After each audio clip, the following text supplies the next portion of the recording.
You want a lot more than standard results?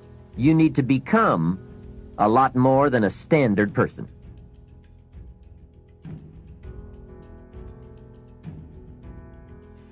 This one I've been working on all these years, and I'm certainly not finished. I guess it is a lifetime project, seeing what you can become. Personal development is truly the key to the good life. You see, what you become is far more important than what you get. The most important question to ask on the job is not, what am I getting? The most important question is, what am I becoming?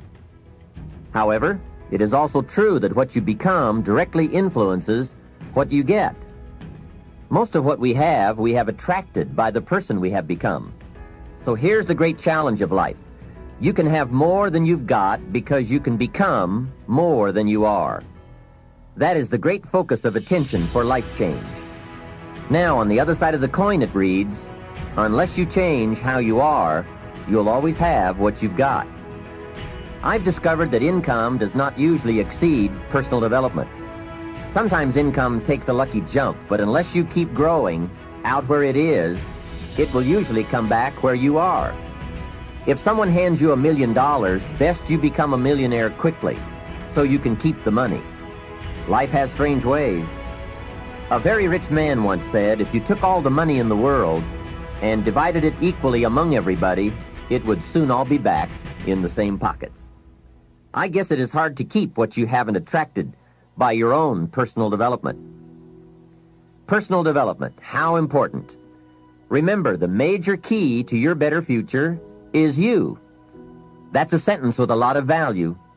I suggest you put it up somewhere for a while where you can see it every day, just to remind you as you put your day together. I call it the silent seminar. The major key to your better future is you. For a share of my life, I didn't understand the importance of that phrase. Among a lot of things I didn't understand back in those early days. Back then, some things used to puzzle me. I used to wonder why two people could work for the same company and one make twice as much money. Why would one person be paid $2,000 a month and the other person $4,000 if it was the same company, same product, same service, same training, same weather, same traffic? Maybe they were the same age and went to the same school. Wouldn't that be a puzzle? Why would one person do twice as well? Speaking economically, I know there are many ways to do well, but in this narrow area called compensation, what is the difference? What is the difference between $2,000 and $4,000 a month? And I don't mean 2,000. I could figure that out. Well, back then I tried to figure it out best I could. I thought time makes some of the difference. Some people do better because they have more time. I used to say, Harold ought to do well. He's got a lot of time. If I had all of Harold's time, I could do well. Now, that's got to be dumb, right? You can't get someone else's time. A man once said to me, if I had some extra time, I could make some extra money. I said, then you have to forget it. There isn't any more time. Where would you find any? Hey, when the clock strikes 12 midnight, that's about it. It's over. There isn't any more time. If you insist on finding more than 24 hours a day, they will come and take you away. So if we can't get more time, what could we get that would make the difference in economic results? And the answer is value. Value makes the difference. You can't get more time, but you can become more valuable. So value makes a major difference in how much money you earn. Now, here's a primary lesson in economics. We get paid for value. Bringing value to the marketplace is how we get paid. Whether you work on a job or whether you bring goods and services, we get paid for the value. Now, I know it takes time to bring value to the marketplace, but you don't get paid for the time. You get paid for the value. Mistakenly, the man says, I'm getting $20 an hour. And the correction is, no, not for the hour. If that was true, you could just stay home and have them send you your money. No, you don't get paid for an hour. You get paid for the value you put in an hour. An hour is simply a convenient way to measure the value. So one of the important questions to ask is it possible to become twice as valuable and make twice as much money in the same time? Could you become 3 times as valuable and make 3 times as much money in the same time? And the answer is, of course. Yes, you can become more valuable if, and it's always if, right? Life is known as the big if. Harry Truman once said, life is iffy. How true. And here's the big if we are going to consider. It's possible to earn 2 or 3 or more times as much money in the same amount of time if you go to work primarily on yourself. And that's what we're considering in this session. Learning to work primarily on ourselves. Mr. Shoaff put it to me this way when I first met him. He said, Mr. Rohn, if you wish to be wealthy and happy, learn this lesson well. He said, learn to work harder on yourself than you do on your job. When he said that, I suddenly understood why I was broke. I was a hard worker on my job. If anyone would have asked me at age 25, Mr. Rohn, are you a hard worker? I would have said, yes, I'm a hard worker. Check my record. And that was true. I was a hard worker. But see, that was my problem. I was working hard on my job, but I wasn't working hard on myself. And that was the main reason for my lack of progress. See, it's easy to get faked out. The man says, I've got 10 years of experience. I don't know why I'm not doing better. What he doesn't understand is that he probably has 1 year of experience repeated 10 times. He grew pretty well that first year, and then he just did that first year 9 more times. He didn't keep growing. Some people look for more money, but they look for it in the wrong direction. The man says, I need more money. I'm going to go to work on my boss. Hey, I found out bosses are notorious. They don't play fast and loose with the company till. I've never seen a boss get excited and triple somebody's wages. They don't behave in such an irrational manner. So that's not it. Some people say, I'll strike for more. Well, the problem with that is, once you start, you'll always have to strike. And I'll tell you what you get by demand. Little bitty pieces. Barely enough. And now inflation beats that approach, right? Inflation will usually equal or exceed a small wage increase, especially after taxes. Forget the little increases that just let you get by. Hey, you can get by with a crust of bread and a pair of shoes. But in this program, we are talking big success, not just getting by. The guy in sales says, I know what I'll do. I'll get me some of those sales books that teach the tricky sales. I'll put it on my prospects, dazzle them with my sales footwork, grab their money before they know what's happened. Well, you can try that, but my experience shows you wind up at the bottom of the economic ladder, not the top. See, it's not what you get by tricks that counts. It's not what you get by demand. It's what you get by performance that counts. And I found this out. Performance comes from inside, not outside. For the first part of my life, I was looking for the answers outside before I finally discovered they were inside. Success is not something you pursue. Success is something you develop. People are often asking me, how do you develop an above-average income? And the answer is, become an above-average person. Develop an above-average handshake. Some people want to be successful, and they don't even work on their handshake. As easy as that would be to get started on. They let it slide. They don't understand. Develop an above-average smile. Develop an above-average intelligence. Develop an above-average interest in other people. Develop an above-average intensity to win. See, that will change everything. Probably one of the most frustrating experiences in life is looking for an above-average job with above-average pay without becoming an above-average person. It's called frustration. Mr. Shoaff one day gave me one of the most important statements of our entire association.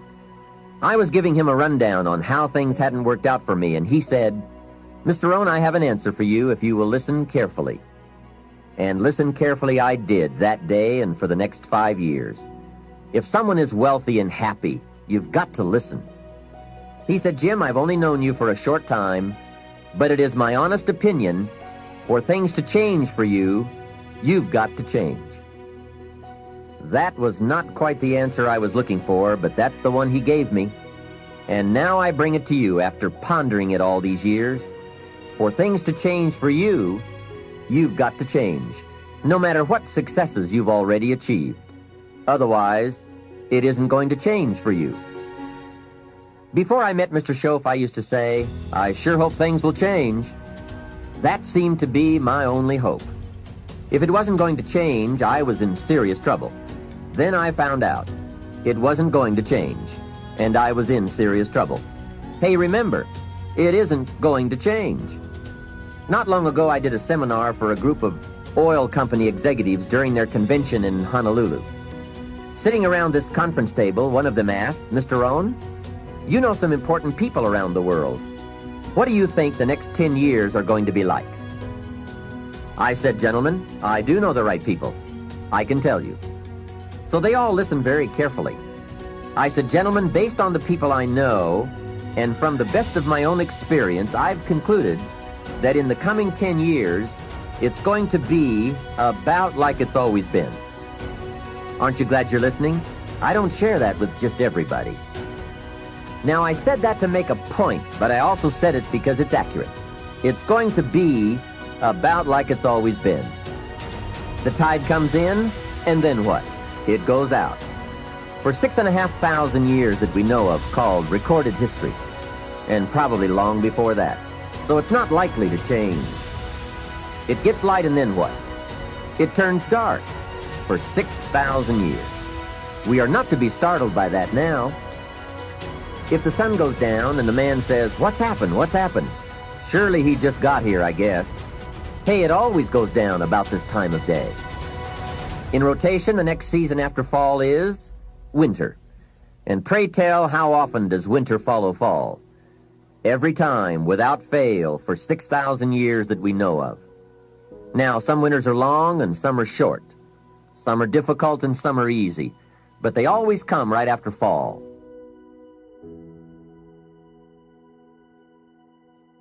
It isn't going to change. Sometimes you can figure it out, sometimes there's no way to figure it out. Sometimes it goes well, sometimes it gets in a knot. Sometimes it sails along, sometimes it gets in reverse. See, that's not going to change. The last 6,000 years reads like this: opportunity mixed with difficulty. That's how it reads. It isn't going to change. The man says, well, then how will my life change? And the answer is, when you change. Whether I'm talking to high school kids or business executives, my message is always the same. It is so important to study the majors. Have you ever noticed that some people don't do well because they major in minor things? Whatever you do, check at the end of the week, the end of the year, and make sure you're not spending major time on minor things. Otherwise, you will wind up with a below-average life. Now, before I get to the 4 major lessons, here are 2 phrases to consider. First, life and business are like the changing seasons. That's one of the best ways to illustrate life. It's like the seasons that change. Frank Sinatra sings, life is like the seasons. Here's the second phrase. You cannot change the seasons, but you can change yourself. Now, with those 2 key phrases in mind, here are the 4 major lessons in life to learn. The first is, learn how to handle the winters. They come right after fall with regularity. Some are long, some are short. Some are difficult, some are easy. But they always come right after fall. Remember, it isn't going to change. Now, there are all kinds of winters, right? The winter when you can't figure it out. The winter when it all goes smash. Wintertime, we call it the winters of your life. One writer called it the winter of discontent. The winter when it turns upside down, when it all goes wrong. There are economic winters, social winters, personal winters. when your heart is smashed into 1,000 pieces. Wintertime, disappointments. Disappointment is common to us all. So learn how to handle the winters. You must learn how to handle the nights. They come right after days. You must learn how to handle difficulty. It always comes after opportunity. You must learn to handle recessions. They come right after expansions. It isn't going to change. So the big question is, what do you do about the winters? Well, you can't get rid of January simply by tearing it off the calendar. But here's what you can do. You can get stronger, you can get wiser, and you can get better. Make a note of that trio of words: stronger, wiser, better. See, the winters won't change, but you can. Before I understood this, when it was winter, I used to wish it was summer. I didn't understand. When it was difficult, I used to wish it was easy. I didn't know. Then Mr. Shoaff gave me the answer from a part of his very unique philosophy when he said, "Don't wish it was easier, wish you were better." Here's the second major lesson in life to learn. Learn how to take advantage of the spring. Spring is called opportunity, and uniquely enough, spring follows winter. And pray tell, how often? Is it reliable? Can you count on it? Well, 6,000 years that we know of, that's pretty reliable. And what a great place for spring right after winter. If you were going to put it somewhere, that would be the place to put it. God is a genius. Hey, days follow nights. Isn't that terrific? Opportunity follows difficulty. Expansion follows recession. And all with regularity. You can count on it. However, make a special note of the two words, take advantage. That is what we must learn to do, take advantage. Just because spring comes is no sign you're going to look good in the fall. You must do something with it. In fact, everyone has to get good at one of two things: planting in the spring or begging in the fall. So take advantage of the day. Take advantage of the opportunity. And read every book you can get your hands on to learn how to take advantage of the spring. And one more thought, get busy quickly on your springs, your opportunities. There are just a handful of springs that have been handed to each of us. Life is brief even at the longest. The Beatles wrote, "Life is so short." And for John Lennon on the streets of New York, it was extra short. But it is short. Elton John sings, "She lived her life like a candle in the wind." Major skill to develop: preventing the intruder from taking the good.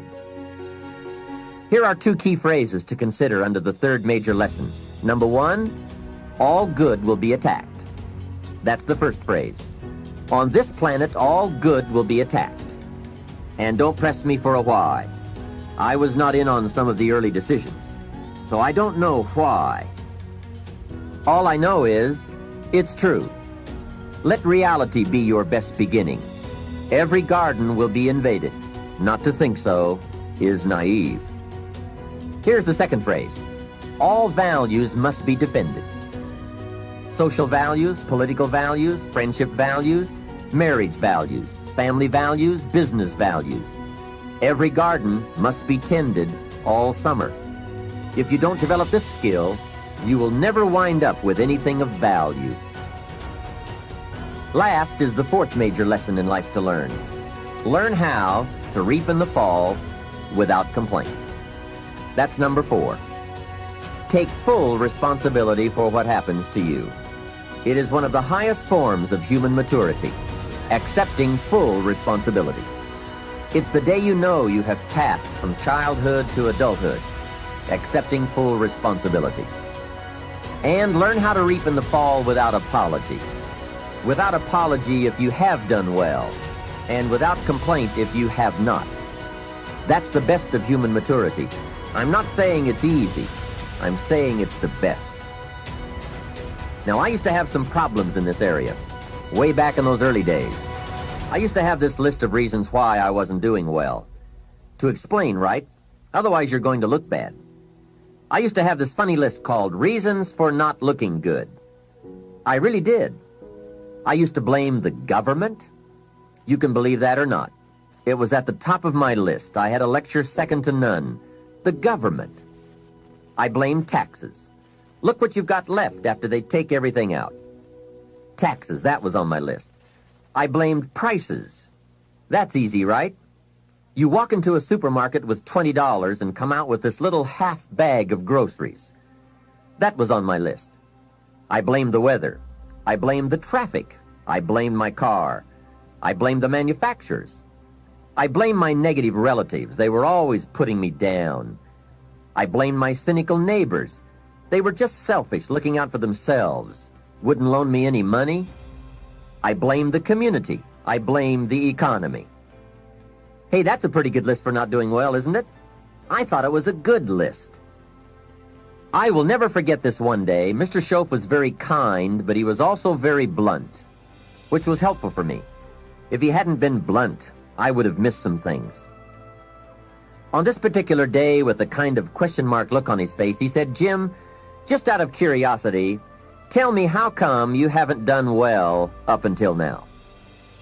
Excellent question, right? Well, so I wouldn't look too bad, I decided to go through my list. How I ever had the nerve to do that, I don't know, but I did. I went through the whole list. The government, taxes, prices, everything. He was very patient and let me go through it all. When I finished, he looked over my list very carefully and said, "Mr. Rohn, big problem with your list. You aren't on it." How brilliant and how true. When I went to work for him a few months later, I learned very quickly to tear up my list of reasons for not looking good and threw it away. And then I got a fresh piece of paper and I put one word on it: me. There's a Black Heritage spiritual that says, "It's not my mother nor my father, nor my brother nor my sister, but it's me, O Lord, standing in the need of prayer." See, I used to blame everything outside for my lack of progress, until I found the problem was inside. For a big share of my life, I kept looking for the answers to do well outside, and I found out the answers were inside. Success is not something you pursue. Success is something you become. You see, it's not what happens that determines the quality or the quantity of your life. It's not what happens. And the reason is because what happens to about everybody. The sun went down on all of us last night. A common event. And I found out the same things can happen to two different people, but one gets rich and the other stays poor. Why is that? It's because it's not what happens, but rather, it's what you do about it. That is an important phrase for your written and mental notes. It's not what happens. It's what you do that makes the difference in how your life works out. What happens is about the same for everybody. It's what people do that makes the difference. Anything can happen, right? I've heard all of the stories. Hey, I've been one of the stories. We could all tell stories for days on end. Anything can happen. Have you heard of Murphy's Laws? Surely you have. Murph had these laws. One of the laws was, if anything can go wrong, it will. That's one of Murphy's laws. Anything can happen. I've fallen out of the sky so many times, once to the tune of a couple of million. Devastating. Took me a while to get over that one. Now, it wasn't all that much, but it was all I had. That's much, right? When it's all you've got. If you've got 3 and 2 go and you've got 1 left, you aren't looking that bad, but when it all goes. I'm sure you've had that kind of experience. Of course, a long time ago, when you ran out of money and got to 0, you were all through. Heck, now you can whistle right on by 0, right? They will bury you these days. But those are happenings. Everyone's got the same happenings. The big question is, what are you going to do about it? Someone says, "Yes, but you don't understand the disappointments I've had." Come on. Procrastination. Procrastination is particularly life-threatening because when we put something off, it doesn't seem, at the moment, to be all that important. At the end of the day, if you have let a few things slide, it doesn't seem like such a bad day. However, enough of those days piled up, will make a disastrous year, and eventually, a disastrous life. Our inability to come to grips with a natural tendency to procrastinate will surely send us drifting in the wrong direction. Before you reach the final session of this program, you'll have left procrastination behind. If you're still troubled by it, you'll have discovered that it's simply too costly to put up with any longer. Besides, you'll be too excited about where you're going to postpone the activities taking you there. Self-imposed limitation number 2. Blame. All of us have blamed others for our troubles from time to time. In fact, the tendency to blame someone or something goes back a long way. When there were only 2 people on Earth, it wasn't long before they started blaming. The man said, "It was the woman. She got me into this." And the woman blamed the serpent. Blame seems to be one of those negative tendencies that just comes naturally. The ego striving to defend itself. Remember the list I came up with to explain why I wasn't doing well? One of the items that was high on my list was prices. I told Mr. Shoaff that my problem was everything costs too much. However, he soon set me straight on that by saying, "Mr. Rohn, that is not the problem. Let me tell you the real problem. You can't afford it. It's not it. If you keep dealing in it's, you will always be broke, unhappy, and disillusioned because you will never have enough. Don't deal in it. Deal in you." When I finally learned to change my thinking from it to me, I changed my whole life. What a life-changing experience to finally meet someone who doesn't hesitate to put it on you or on your tendency to indulge in blame or procrastination. That is indeed a banner day when you meet someone who has learned how to skillfully and carefully attack the same problem that has kept you from doing very well, or kept you beneath your potential, or kept you off balance as to your own self-worth. It is so easy to mistake appearances for reality, to confuse the symptom with the real cause.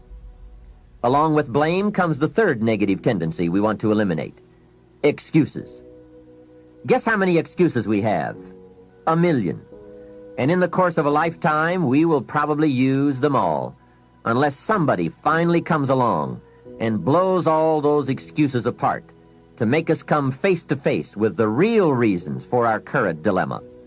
Until that time, we will probably use another 1,000,000 excuses to prevent ourselves from having $1 million. Here's one of the major questions I'll pose to you during this program. What are you going to do starting today that will make a difference in how your life works out? Good question, right? What are you going to do? See, if you don't do something starting today that will make a difference, guess what? It's going to be the same. And you can guess what the next 5 years are going to be like. Just look at the last 5. The next 5 years will be like the last 5 unless you, Major Key, make all the changes. Now here's another key question. What can you do starting today that will make a difference? That's a good question. What can you do? What can you do with economic chaos? What can you do with massive disappointment when it's all gone wrong? What can you do when it won't work, when you've run out of money, when you don't feel well, and it's all gone sour? What can you do? Well, let me give you the broad answer first. Here's what you can do. You can do the most remarkable things, no matter what happens. Hey, people can do incredible things, unbelievable things. A man can do the most amazing things with the most impossible circumstances. A woman can do the most remarkable things with the most disastrous circumstances. Hey, I found out kids can do remarkable things. That is, if they have remarkable things to do. I also found out if they don't have remarkable things to do, there's no telling what they'll do. Now, here's why humans can do remarkable things. It's because they are remarkable. They are not dogs, animals, fish, birds, amoebas. Humans are different than any other creation. When a dog starts with weeds, he winds up with weeds, and the reason is because he's a dog. But that's not true with human beings. Human beings can turn weeds into gardens, That's one of the major differences, being a human versus being a dog. Humans can turn nothing into something, pennies into fortune, disaster into success. And the reason they can do such remarkable things is because they are remarkable. So why not reach down inside of you and come up with some more of those remarkable human gifts? They're there waiting to be discovered and employed. And with those gifts, change anything for you that you wish to change. And I challenge you to do that because you can change. If you don't like how it is for you, change it.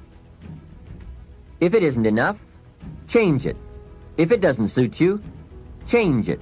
If it doesn't please you, change it. And I challenge you to do all that because you can change.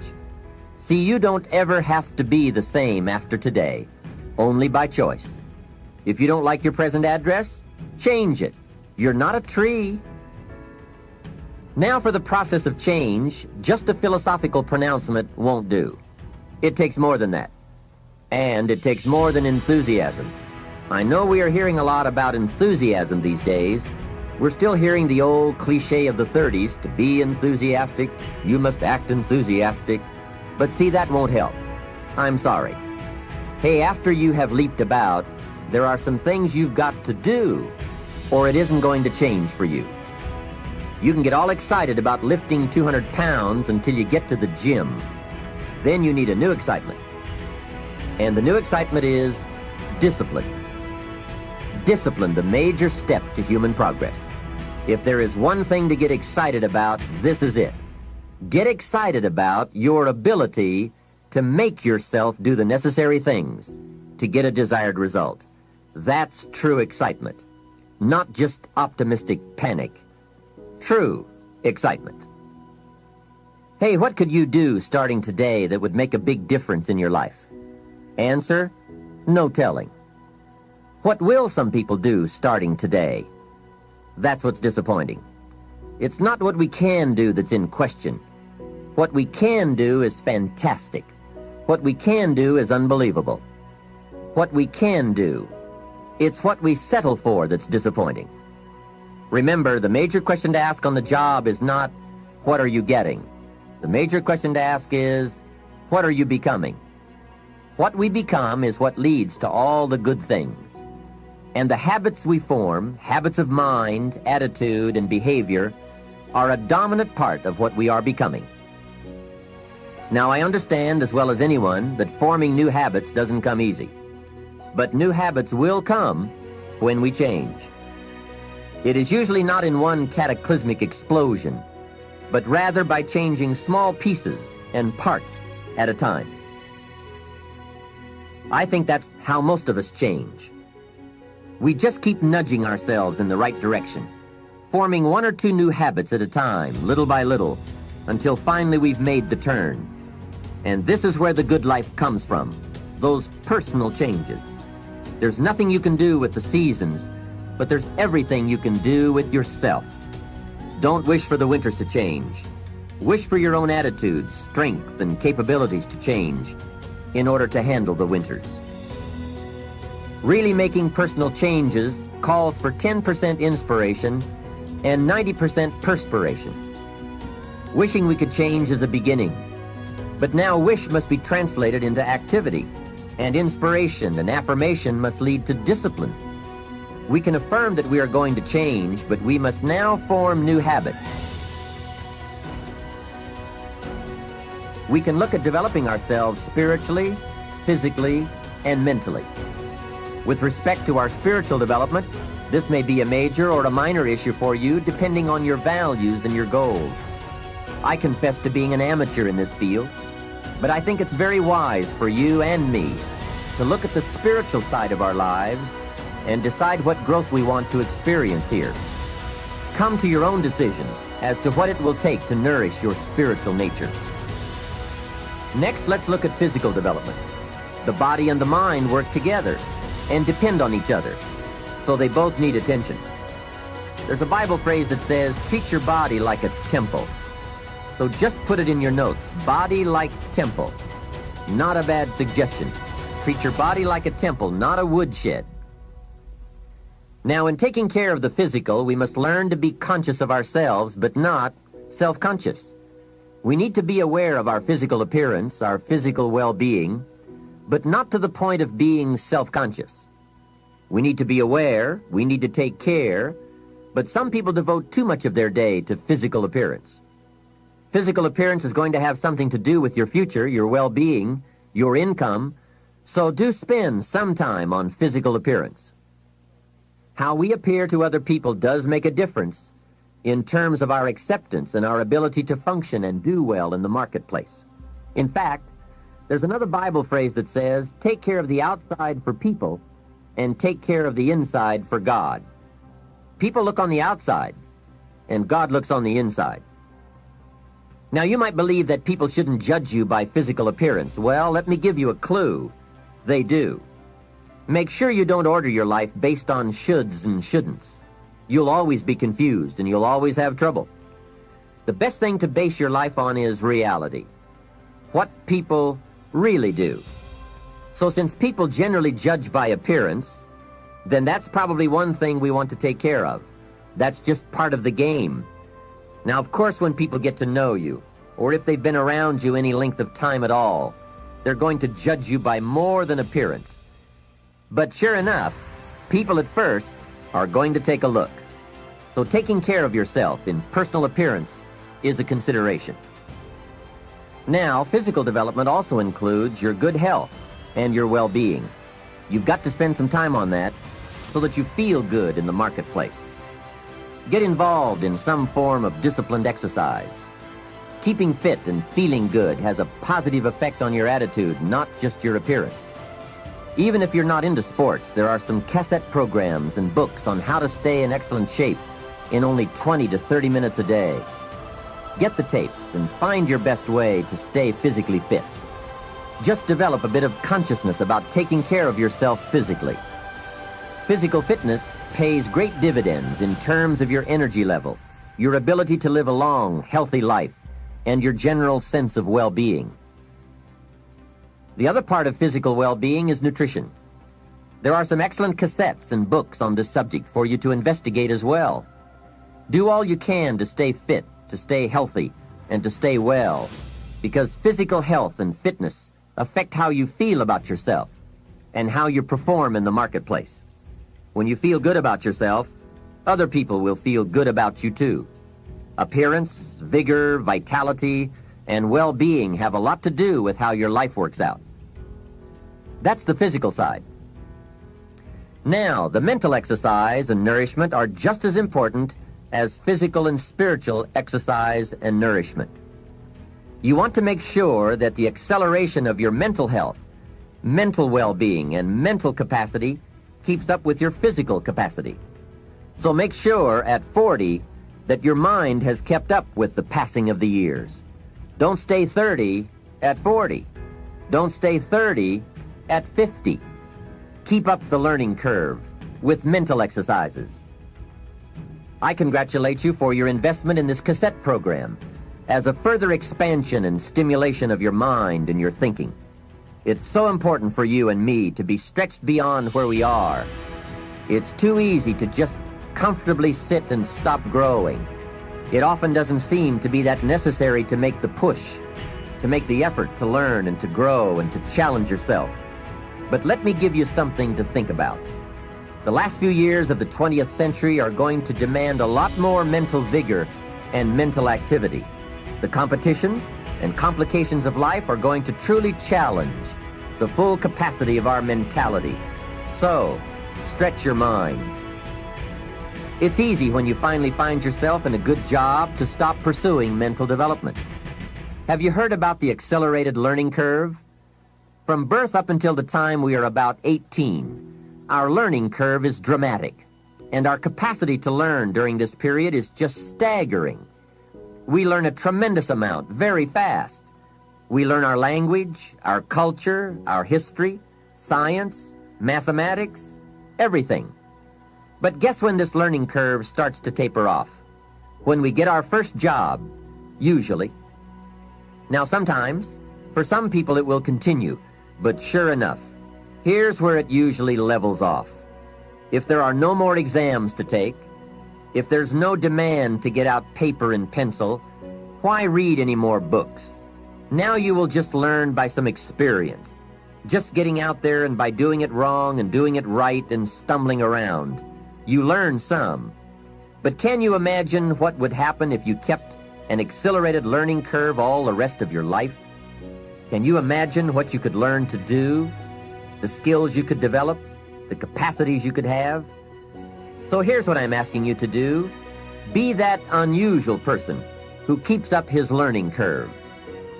Succeeding in life is not usual. It's unusual. You need to develop some unusual habits to earn the outstanding rewards. A friend of mine said, a standard education will get you standard results. You want a lot more than standard results? You need to become a lot more than a standard person. And now I've got some more good news for you. Never before in the history of the world has it been easier for someone like you or me to become educated, skilled, highly creative, innovative, and spilling over with profitable ways of thinking. I'm talking about making full use of audio cassettes like the one you're listening to now. You can turn your automobile into a professional growth seminar on wheels. I'm serious. Cassettes can turn the time you spend driving your car, dressing in the morning, or exercising into solid, effective personal development. While your friends are vegetating on the way to work, listening to the radio that doesn't help them one bit to do a better job, you're picking up new negotiating skills, better sales techniques, or a new creative way to solve problems.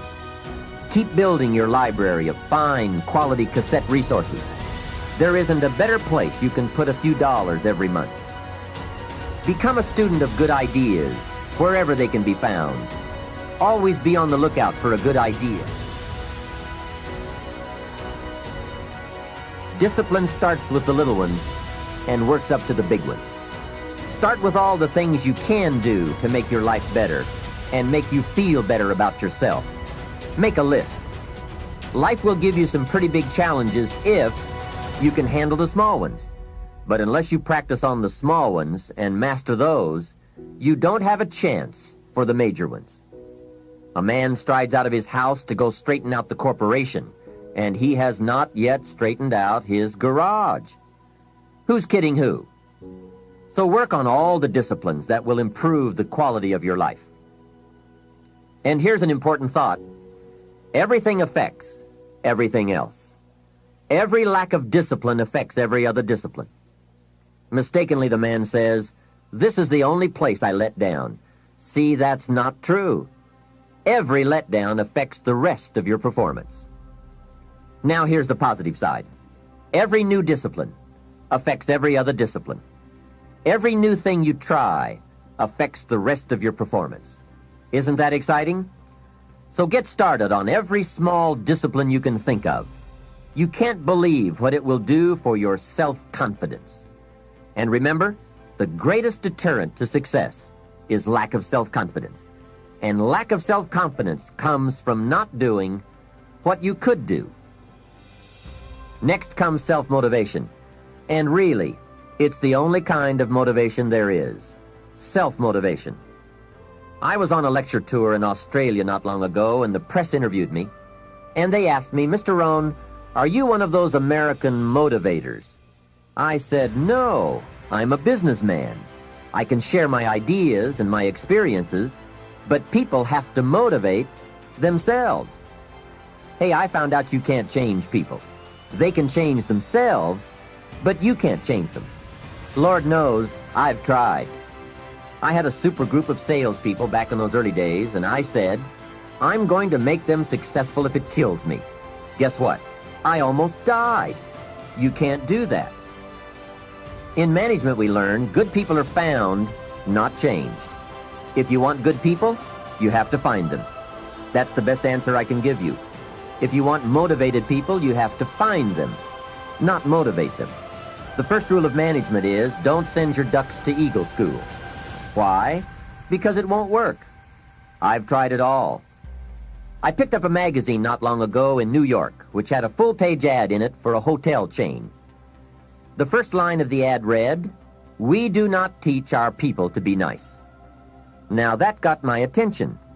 And the second line said, "We simply hire nice people." I thought, what a clever shortcut. Motivation is a mystery. Why some people are and some are not.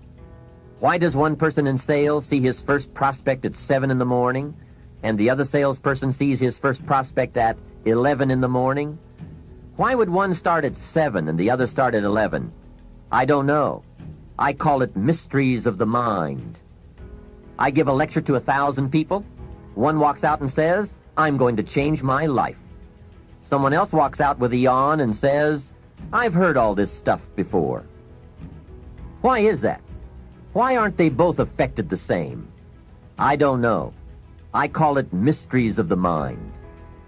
A wealthy man says to 1,000 people, "I read this book, and it started me on the road to wealth." Guess how many people of the 1,000 go out and get the book? Answer, very few. Isn't that incredible? Why wouldn't everyone go get the book? It's called Mysteries of the Mind. To one person you say, "You better slow down. You can't work that many hours, do that many things, go, go, go. You're going to have a heart attack and die." And to another person you say, "When are you ever going to get off the couch?" What is the difference? It's called mysteries of the mind. Why wouldn't everyone strive to be wealthy and happy? I don't know. It's a mystery. So, be self-motivated. Don't give that job away to someone else. The guy says, "Boy, if someone will just come by and turn me on." Hey, what if he doesn't show up? You've got to have a better plan for your life.